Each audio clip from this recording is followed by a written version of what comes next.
Dan sebelum masuk ke ceritanya, jangan lupa rutinitas kita sehari-hari, yaitu ngopi cuy.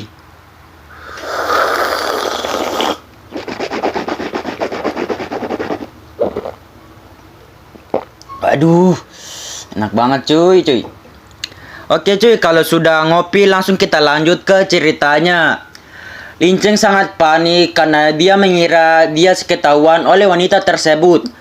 Dan tiba-tiba ada seseorang yang tertawa. Ternyata seseorang itu adalah Komandan Lumeng. Komandan Lumeng berkata, "Gadis kecil, tadi sangka responmu sangat tajam. Ternyata bisa menyadari keberadaanku di sini." Gadis itu bertanya-tanya bagaimana Komandan Lumeng bisa mengetahui tempat tersebut. Komandan Lumeng pun menjawabnya, "Semuanya berkelincing itu. Aku mengikuti jejaknya sampai ke sini. Tak disangka bisa mendapatkan keuntungan yang tak terduga. Penjahat tersisa dari sekte Dewa Dara serahkan terta api inti bumi itu. Aku bisa membuat kematianmu lebih mudah." Lincang yang melihat Komandan Lumeng berkata dalam hatinya, "Aku meninggalkan jejak di sepanjang jalan. Tadinya ingin menjebak dan membunuh orang lain dengan motif tersembunyi. Tak disangka Lumeng ini mengikuti kemari. Tapi bagus juga, kemunculannya kebetulan membuat perhatian wanita itu tertuju padanya. Aku bisa menyaksikan keduanya bertarung." Wanita itu berkata, "Sepertinya kamu akan kecewa. Aku yang akan mendapatkan teratai api inti bumi hari ini." Gadis tersebut pun memanggil pengawalnya yang bernama Wu, dan pengawalnya pun telah datang di hadapan nonanya. Gadis tersebut berkata, "Wu, lindungi aku. Aku ingin mematangkan teratai api inti bumi dengan aura, dan aku tidak bisa bergerak untuk sementara." Pengawalnya pun berkata, "Nona, tenang saja. Selama aku masih hidup, aku tidak akan membiarkan dia mendekatimu." Komandan Lumeng bertanya, "Hanya alam Zendu tingkat 3, kamu berani menghalangku?" Tapi pengawal tersebut tidak memandang kekuatan dan menyerang Komandan Lumeng walaupun kekuatannya berbeda dengan Komandan Lumeng. Dan wanita itu pun berkata, "Wu, bertahanlah. Teratai api inti bumi berhubungan dengan nyawa aku. Aku tidak boleh kehilangannya." Dan wanita itu pun memancarkan auranya untuk memantangkan teratai tersebut. Dan berpindah di pertarungan antara Komandan Lumeng dengan pengawal Wu yang sedang beradu pukulan. Tapi kekuatan dari Komandan Lumeng lebih besar daripada pengawal Wu, sehingga tulang dari pengawal Wu hancur dibuatnya. Komandan Lumeng berkata, "Sampah semacam ini berani bersikap sombong terhadapku, benar-benar cari mati." Dan Komandan Lumeng pun menguatkan kekuatannya sehingga pengawal pun terlempar ke tanah.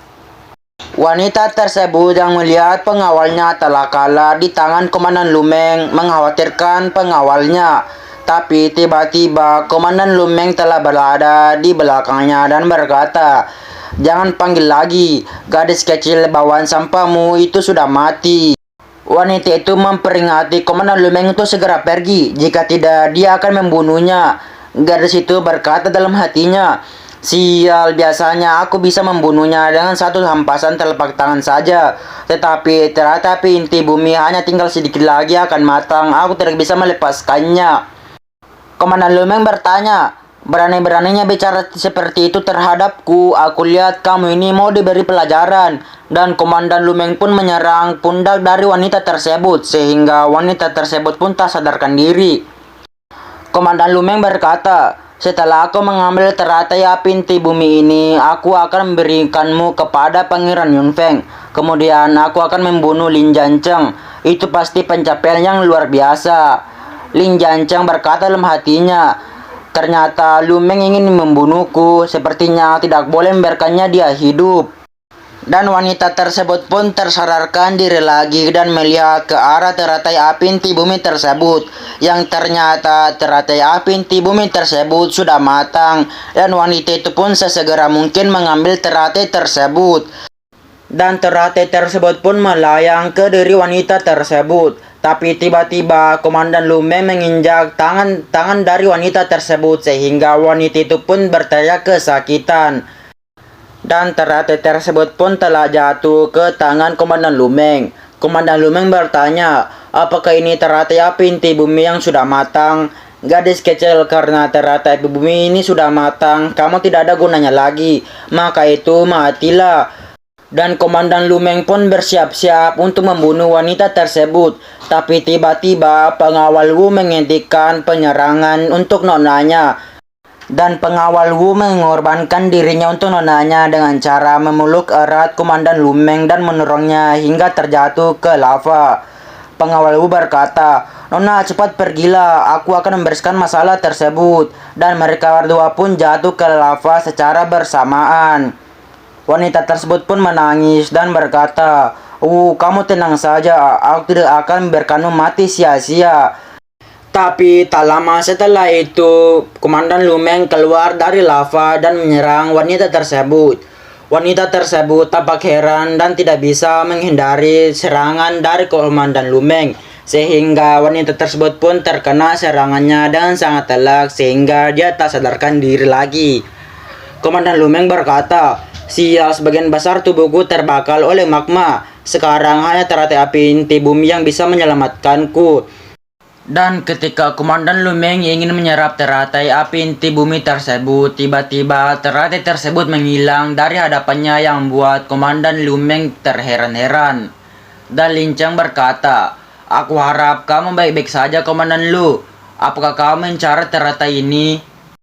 Komandan Lumeng bertanya, "Lin Cheng, kenapa kamu bisa di sini?" Lin Cheng menjawabnya, "Komandan Lu, bukannya kamu tadi mengikutiku kemari? Kenapa kamu tidak tahu kalau aku ada di sini? Aku sudah lama di sini dan melihat kalian saling ingin membunuh. Bahkan tadi kamu berkata mau membunuhku. Aku jelas mendengarnya bahwa kamu mau mendapatkan pujian atas pencapaian orang lain." Dan Lin Cheng pun bersiap-siap menyerang Komandan Lumeng. Komandan Lumeng berkata, "Tunggu dulu, Lin Cheng. Itu hanya salah paham, kamu jangan gegabah, apalagi aku ini komandan tentara biru. Jika kamu membunuhku." Tapi Lin Cheng tidak mendengarkan perkataan dari Komandan Lumeng dan menusuk Komandan Lumeng tepat di dadanya. Komandan Lumeng berkata, "Sial, aku tidak rela. Bagaimana bisa aku mati di tangan tentara bulanan sepertimu?" Dan Lin Cheng pun menarik kembali pedangnya dan menendang Komandan Lumeng sehingga dia pun jatuh ke lava untuk kedua kalinya, dan dipastikan Komandan Lumeng kali ini telah mati. Lin Cheng berkata, "Kali ini aku tidak banyak bertindak. Aku malah mendapatkan keuntungan tak terduga. Sungguh menyenangkan. Tetapi bagaimana mengurus wanita ini?" Berpindah di dalam gua, yang mana Lin Cheng membawa wanita tersebut untuk memulihkan dirinya. Lin Cheng berkata, "Jika tidak ada wanita ini, mungkin aku tidak akan mendapatkan teratai api inti bumi ini. Aku tidak bisa membiarkan dia mati." Dan Lin Cheng pun mengambil salah satu biji dari teratai api inti bumi tersebut dan menelankannya ke wanita itu. Dan tiba-tiba wanita itu pun mengeluarkan auranya. Lin Cheng berkata dalam hatinya, "Teratai api inti bumi ini benar-benar harta karun yang sangat langka. Satu teratai api inti bumi bisa berkembang biak menjadi puluhan biji. Biarkan aku mencobanya dan mencicipi rasanya." Dan Lin Cheng pun menelan salah satu biji tersebut. Dan Lin Cheng berkata, "Sifat obat teratai api inti bumi ini sangat kuat." Dan Lin Cheng dikelilingi aura yang membentuk ular yang mengelilinginya. Lin Cheng berkata dalam hatinya, "Untungnya aku bisa menahannya dengan paksa. Asalkan tidak ada orang lain yang menggangguku, aku bisa mengendalikannya." Dan Lin Cheng pun duduk berlatih untuk memurnikan biji tersebut. Tapi tiba-tiba wanita itu pun terbangun dan berkata, "Panas sekali, aku sangat menderita." Dengan sifat menggodanya, cuy. Waduh. Lin Cheng berkata dalam hatinya, "Gawat, wanita ini baru saja keadaan tidak sadarkan diri. Dia tidak bisa mengendalikan khasiat obatnya. Maka itu dia makan teratai api inti bumi ini sama saja dengan obat perangsang. Apa yang harus aku lakukan?" Tapi wanita ini terus-menerus menggoda Lin Cheng. Lin Cheng berkata dalam hatinya lagi, "Tidak bisa dibiarkan. Bagaimanapun juga aku ini adalah generasi guru dewa. Bagaimana bisa aku mengambil keuntungan dalam keadaan kacau begini? Selama aku bisa menyerap khasiat obat dari teratai api inti bumi sesegera mungkin, aku bisa membantu untuk membuka aura wanita ini. Aku harus bertahan. Bertahanlah." Akan tetapi semakin lama wanita ini semakin menggoda Lin Cheng, dan Lin Cheng pun tidak bisa menahannya lagi. sebagai lelaki, walaupun Lincang ini adalah generasi dewa, akan tetapi dia juga lelaki dan memiliki nafsu sendiri cuy.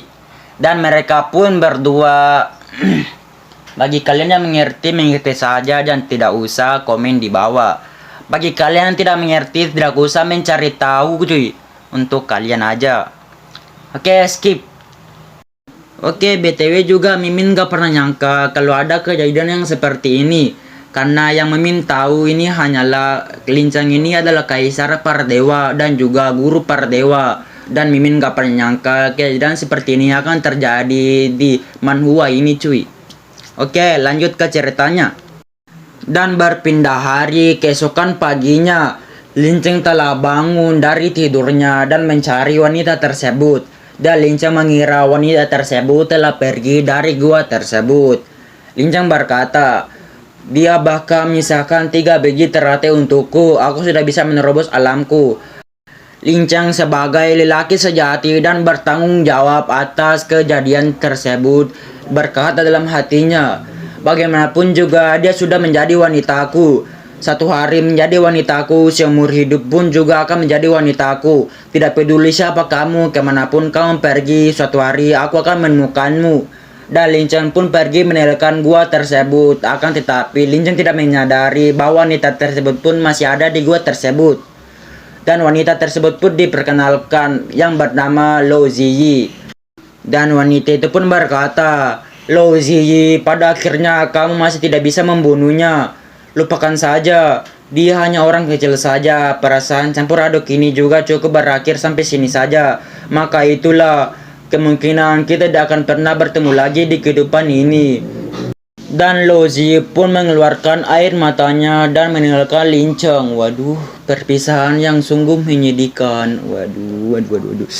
Mimin sampai terharu ci. Anjir. Scenes pun berpindah yang dimana Lincang melanjutkan perjalanannya untuk menuju tentara bebiru sambil menaiki kuda.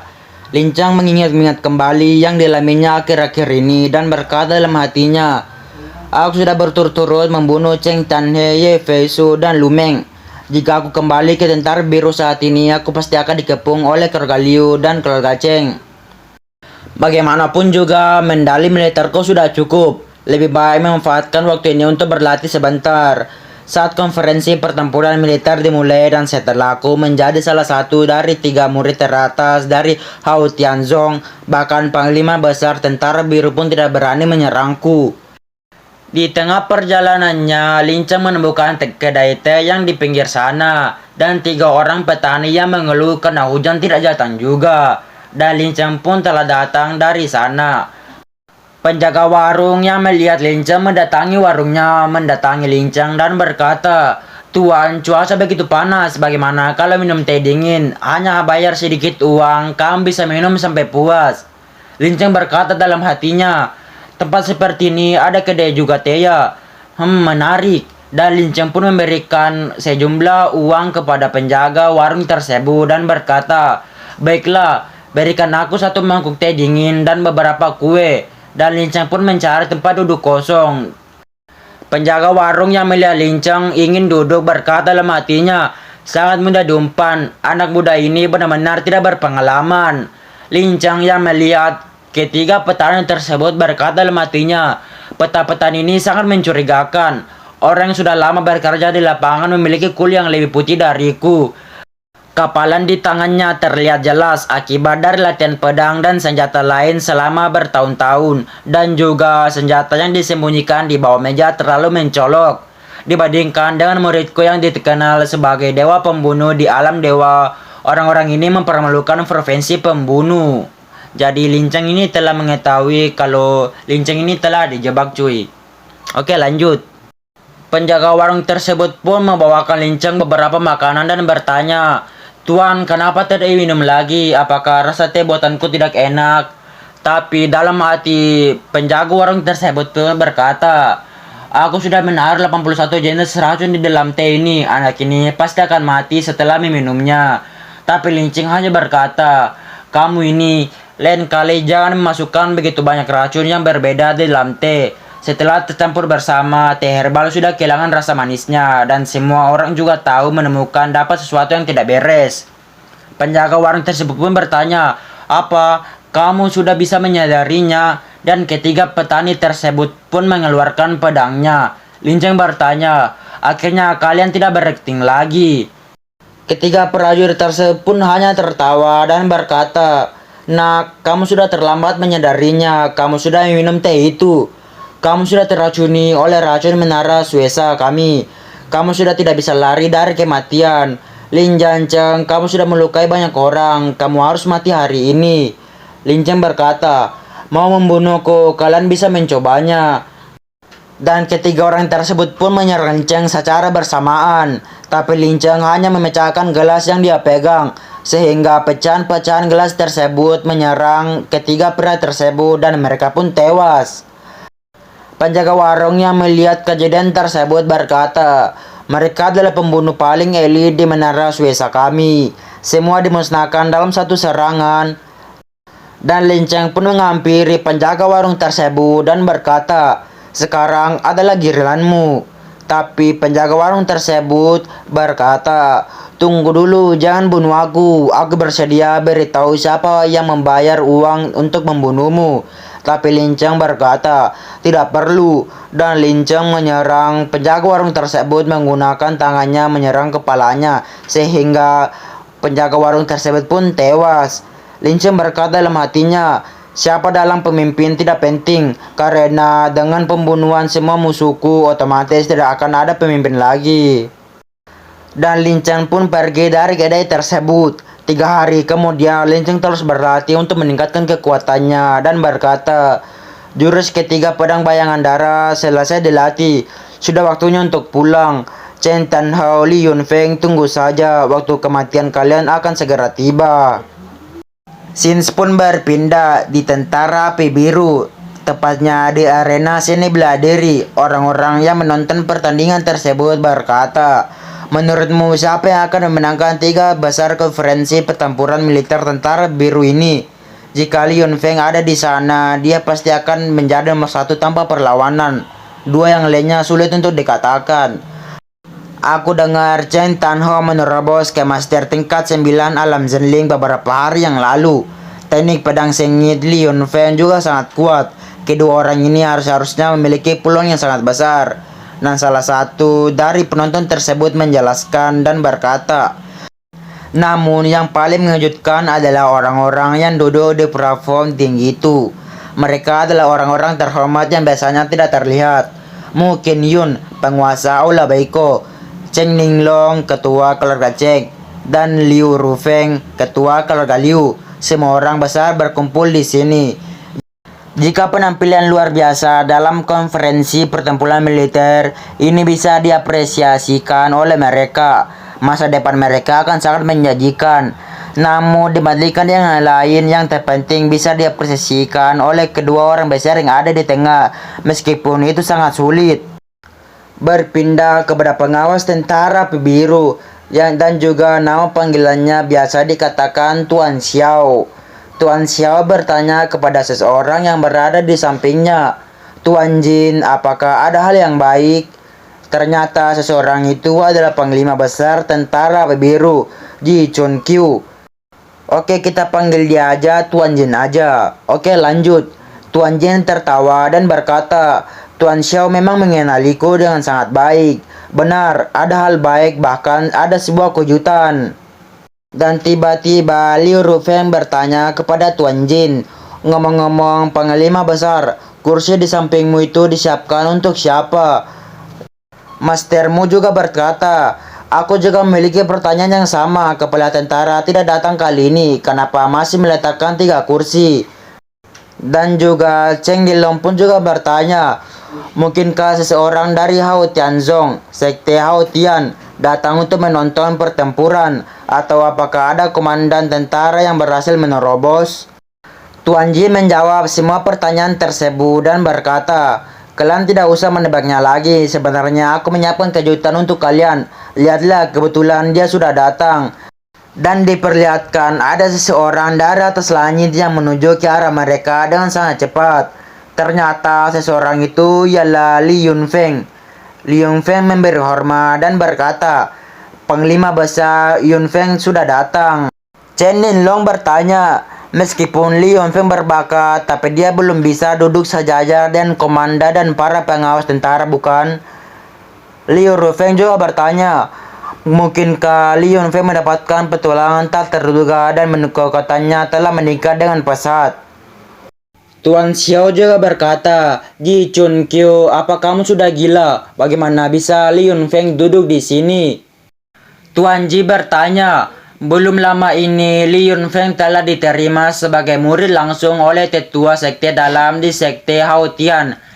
Dia boleh tidak berpartisipasi dalam konferensi pertempuran militer ini? Apakah menurutmu dia pantas?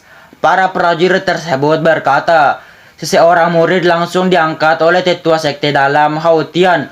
Li Yunfeng telah meroket secara tiba-tiba. Identitas seperti itu benar-benar pantas berada di level yang sama dengan komandan dan pengawas tentara. Jika Li Yunfeng tidak berpartisipasi dalam kompetensi, bukankah ada satu kota lagi di sekte Haotian? Ini juga termasuk kabar baik. Tuan Xiao berkata dalam hatinya, Li Yunfeng memiliki sekte Haotian sebagai pendukungnya. Dengan begitu, dia pasti bisa melawan Lin Jiancheng. Tidak, Lin Cheng berbuat baik kepada aku akan melindunginya sebaik mungkin. Tuan Ji berkata, Li Yunfeng, konferensi pertempuran militer akan segera dimulai, kamu duduklah dulu. Tapi, Li Yunfeng hanya berkata, tidak perlu terburu-buru Tuan Panglima Besar, ada satu hal yang aku ingin urus. Dan Li Yunfeng pun berbalik ke arah ke belakang dan menatap para orang-orang dan berkata dengan sangat keras, Lin Jiancheng, dengarkan aku. Jika kamu punya keberanian, cepat keluar dan terima kematianmu.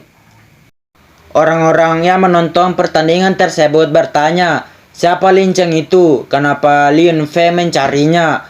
Kamu tidak tahu, aku dengar Lin Jiancheng adalah musuh yang membunuh ayah Li Yunfeng. Li Yunfeng mau membalaskan dendamnya.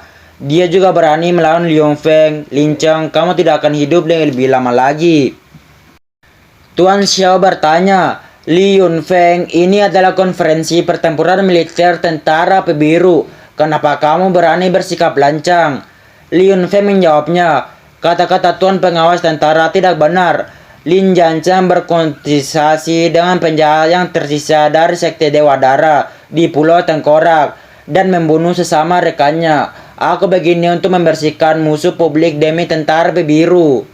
Mendengarkan perkataan dari Li Yunfeng, Tuan Xiao sangat marah mengeluarkan auranya dan berkata, bajingan, kamu bilang Lin Cheng bersalah, maka pasti akan bersalah. Apakah kamu anggap aku tidak ada? Tapi tiba-tiba Tuan Ji berkata, tunggu dulu Tuan Xiao, Li Yunfeng adalah orangku, kamu menekannya. Apakah kamu mau memutuskan hubungan persahabatan denganku? Dan Tuan Ji pun mengeluarkan auranya. Para pengawas tentara biru berkata, tuan-tuan tenanglah, semua orang sedang melihat kita dari bawah. Benar sekali, sangat tidak layak terluka dan marah demi orang yang tidak berani muncul. Dan tiba-tiba ada suara yang bertanya, siapa bilang aku tidak berani muncul? Seseorang itu ialah Lin Cheng. Lin Cheng berkata, Li Yunfeng, bukannya kamu mau mencariku, aku sudah datang. Orang-orang yang melihat tersebut berkata, oh tuan, aku tidak salah lihat kan, Lin Jiancheng sungguh berani kembali. Benar-benar gila, dia datang untuk mencari mati. Anak muda memang terlalu gegabah. Jika aku jadi dia, aku akan bersembunyi di tempat yang sangat jauh dan tidak akan pernah muncul lagi.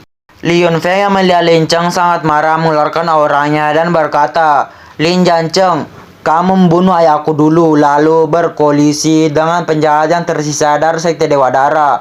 Kamu masih berani kembali? Lin Cheng menjawabnya, aku bersalah atau tidak, bukan kamu yang menentukannya. Tapi mengenai ayahmu, dia memang pantas mati. Li Yunfeng sangat marah dan berkata, Lin Jiancheng, kamu cari mati. Tuan Xiao menghalang Li Yunfeng dan berkata, tunggu dulu Li Yunfeng. Mengenai investigasi dan menyatakan orang bersalah adalah otoritas kelompok hukum bayanganku. Masalah Lin Jiancheng akan dibahas setelah konferensi pertempuran militer. Li Yunfeng, jangan melakukan kesalahan. Dan Tuan Xiao berkata dalam hatinya, selama Lin Jiancheng menangkan 3 besar dan menjadi murid sekte Xiao Tian, semuanya akan beres begitu saja. Tuan Ji juga berkata, sabarlah dulu Liun Feng, si tua Xiaoli ini jelas-jelas memihak dia. Jangan sampai memberi dia kesempatan untuk mengurusnya. Hal ini tidak adil bagimu. Selain itu, ada Cheng Tanho dan Liu Feng. Lin Jiancheng mungkin tidak akan bisa selamat dari konferensi pertempuran militer. Dan Liu Feng pun menerima nasihat dari Tuan Lin. Dan Liu Feng pun duduk di tempatnya.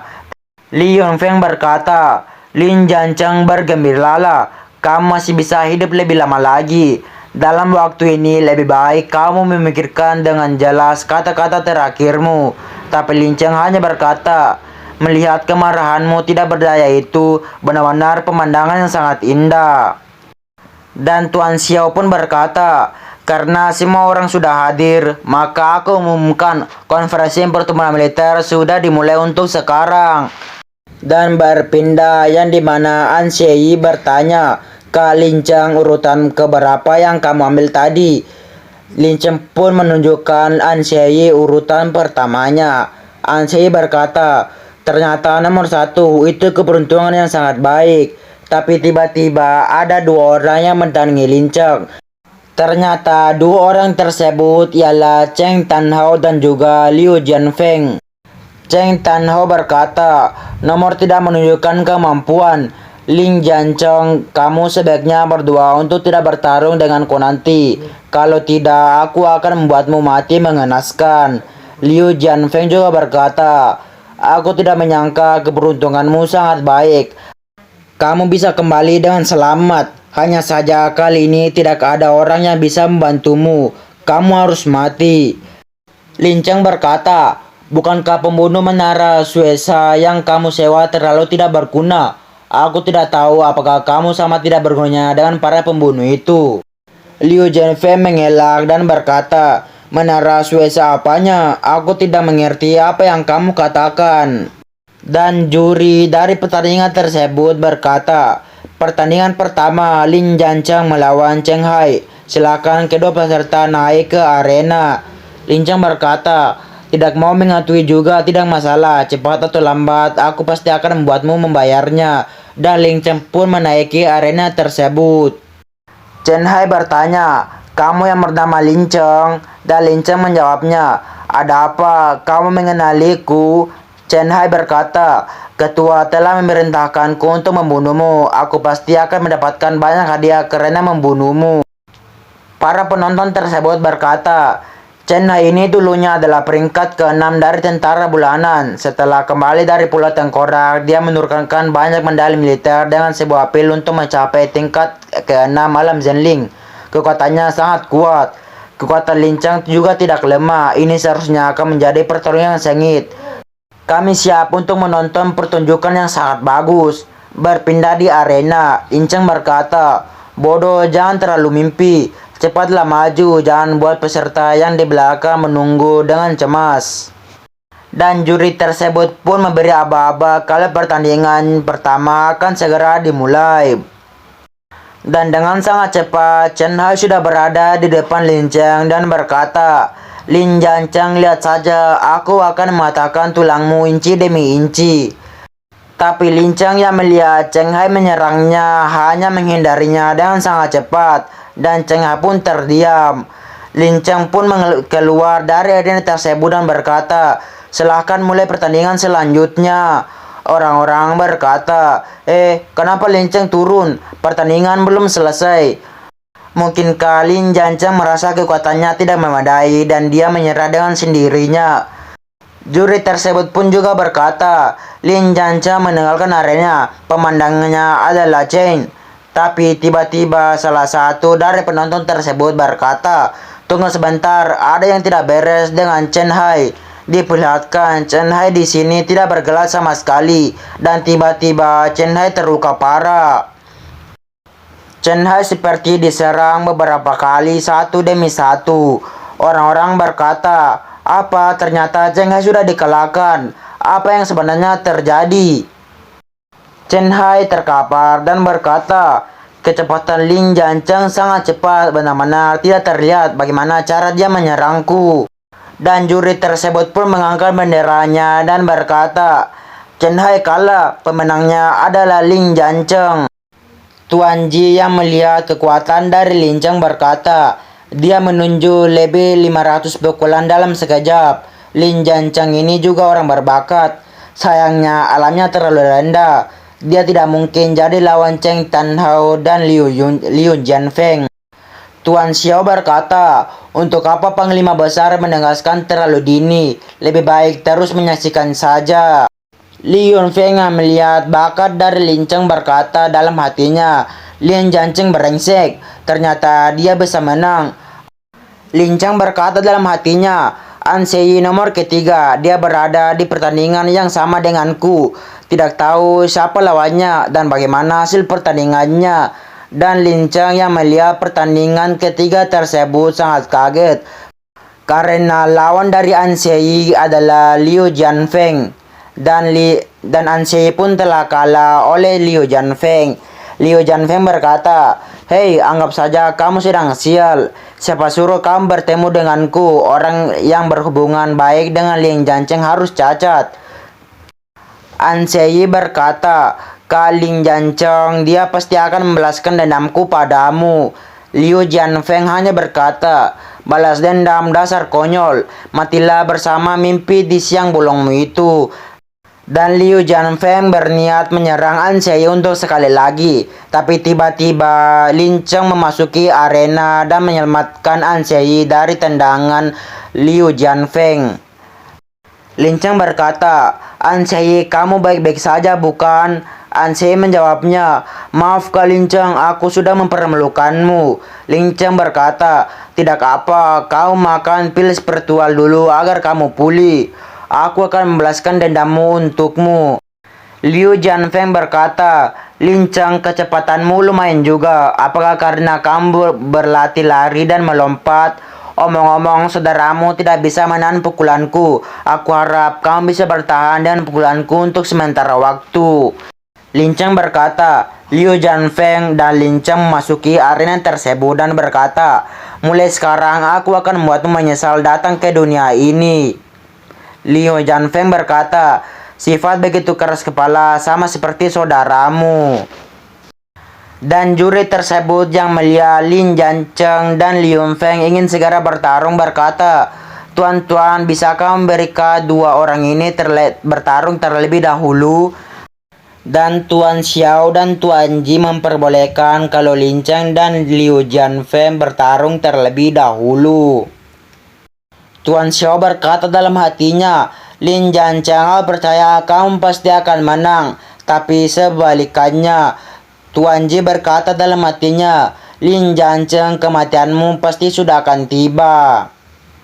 Cheng Dinglong bertanya kepada Liu Rufeng, Ketua Liu, menurutmu berapakah peluang anakmu untuk memenangkan pertarungan ini? Liu Rufeng menjawabnya, Jianfeng baru saja mencapai master tingkat 8 alam Zenling beberapa hari yang lalu. Selama dia tidak bertemu dengan peringkat pertama Situ Qingshan dan peringkat kedua Sui Liao dalam tentara bulanan, tidak ada seorang pun di arena yang bisa melawannya. Dan part ini pun bersambung.